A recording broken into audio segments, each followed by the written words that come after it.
रात के 1:30 बज रहे थे। महाराष्ट्र के घने जंगलों के बीच से गुजरती हुई काली स्कॉर्पियो किसी काले साए की तरह लग रही थी। गाड़ी के अंदर प्रसाद अपनी ही दुनिया में मग्न था।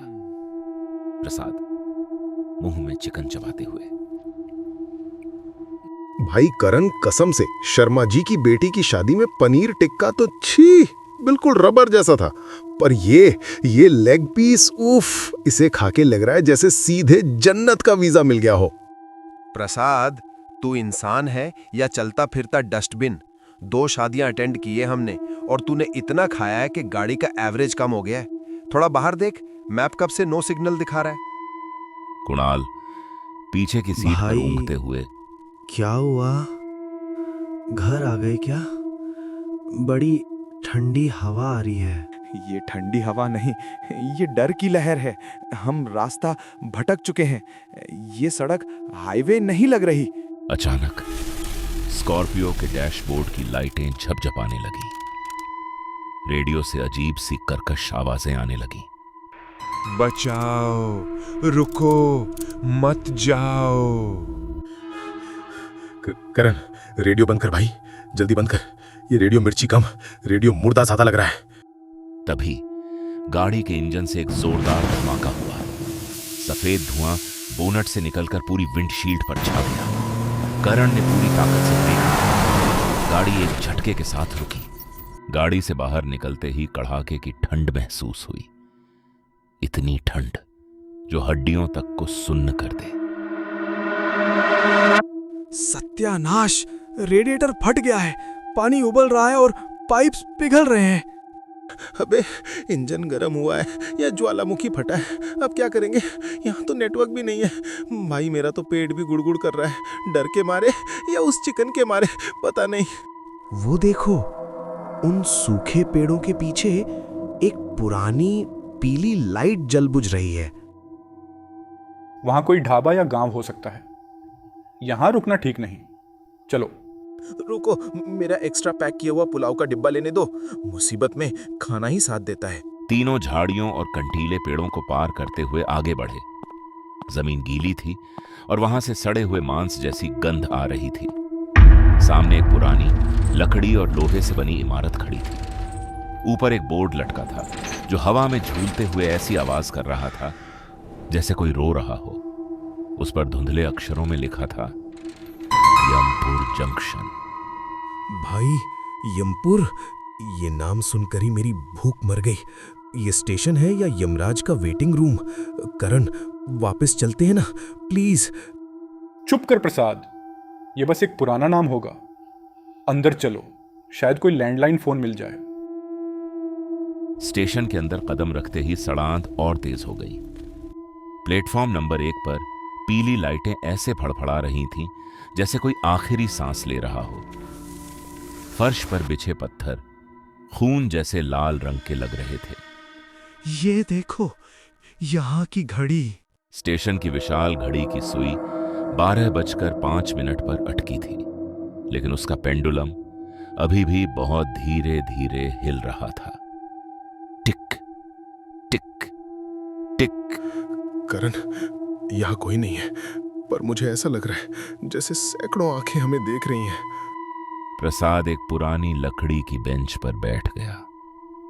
अचानक उसने महसूस किया कि बेंच ठंडी नहीं बल्कि गर्म है, जैसे कोई अभी अभी वहां से उठा हो।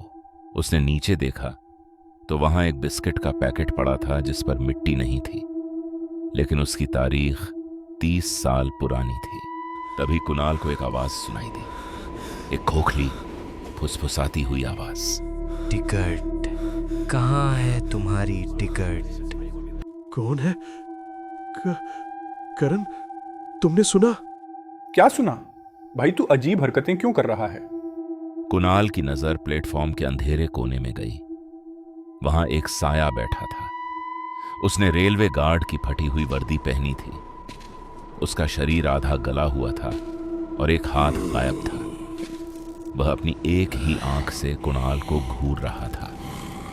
कुणाल के पैर भारी होने लगे। वह उस साये की तरफ ऐसे बढ़ने लगा जैसे कोई उसे अदृश्य जंजीरों से खींच रहा हो।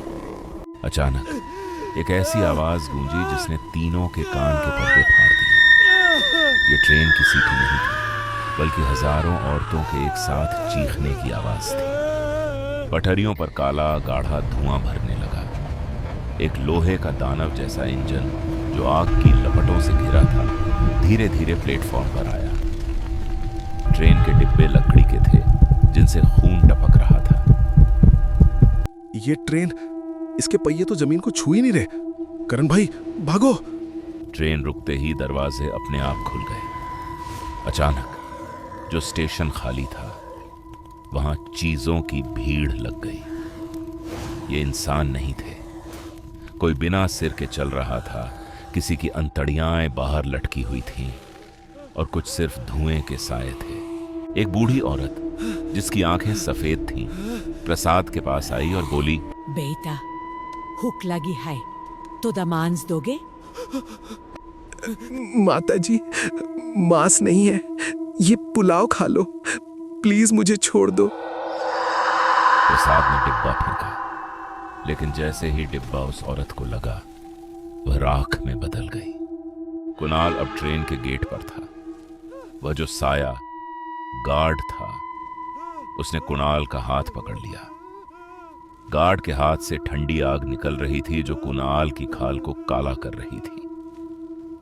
कुणाल, पागल मत बन, हाथ दे मुझे, बाहर आ।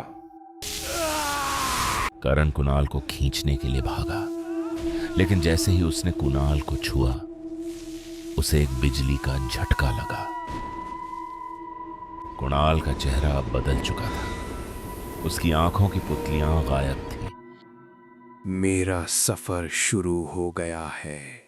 अब मैं कभी नहीं लौटूंगा। यहाँ की मिट्टी को लहू चाहिए। ट्रेन के दरवाजे धड़ाम से बंद हो गए।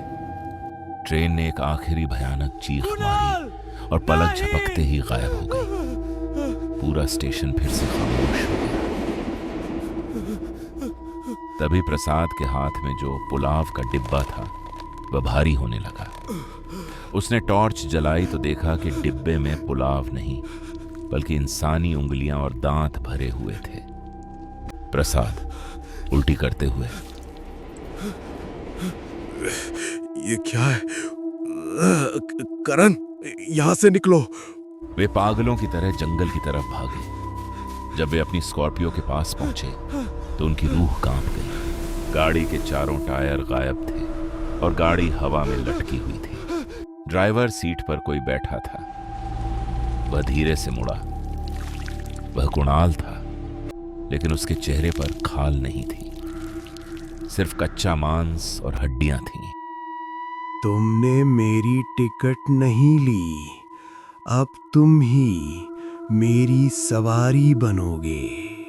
करण ने गाड़ी का दरवाजा खोला तो देखा कि पीछे की सीट पर उन दोनों, करण और प्रसाद की अपनी ही लाशें पड़ी थीं, जिनके गले कटे हुए थे। कैमरा धीरे धीरे पीछे हटता है। स्कॉर्पियो गायब हो जाती है। वहां सिर्फ एक गहरी खाई है और उस खाई के पास एक बोर्ड लगा है, यमपुर जंक्शन। यहां से कोई वापस नहीं जाता।